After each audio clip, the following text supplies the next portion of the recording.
अलग अलग डंपर અને ટ્રકો તથા ટ્રેલરની બેટરીઓ ચોરી કરનાર આરોપીને પકડી પાડતી Ichchhapur police. Ichchhapur police station વિસ્તારમાં આવેલ તારીખ 22/7/2025ના વખતે અજાણ્યા ઈસમે ફરિયાદીના ઈચ્છાપુર બસ સ્ટોપ નંબર 3ની બાજુમાં બળિયાદેવ મંદિરની સામે અનુષ્કા એન્ડ શાલિની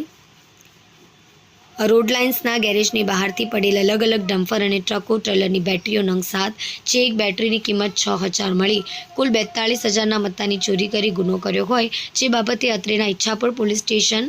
BNS કલમ 303(2) મુજબ ગુનો દાખલ કરવામાં આવ્યો હતો। તેમને પકડવા માટે પોલીસ કમિશનર, અધિક પોલીસ કમિશનર સેક્ટર 2, નાયબ પોલીસ કમિશનર ઝોન 6, મદદનીશ પોલીસ કમિશનર જે ડિવિઝન નાઓની સૂચનાને આધારે અનડિટેક્ટ ગુનાઓ શોધી કાઢવા આપેલ સૂચનાને આધારે પોલીસ ઇન્સ્પેક્ટર AC ગોહિલના માર્ગદર્શન અને સૂચનાને આધારે સર્વેલન્સ સ્ટાફના police sub inspector KP Jadeja નાઓએ ઈચ્છાપુર પોલીસ સ્ટાફના માણસોની ટીમો બનાવી ASI Prabhatsinh Jashubha, assistant police constable Bahadurbhai Ranjitbhai, assistant police constable Kalpeshbhai Ukabhai નાઓને બનાવવાળી જગ્યાની આજુબાજુના અને અલગ અલગ જગ્યાના CCTV ફૂટેજ ચેક કરી હ્યુમન સોર્સિસને આધારે શરીફ ઇકબાલ શેખ ઉંમર 32 ધંધો રિક્ષા ડ્રાઈવર રહેવાસી ઘર નંબર 5001 હરિજનવાસ પઠાણ ચાચાનો મોહલ્લો ગોપી તળાવ નસારી બજાર સલાબતપુરા સુરતને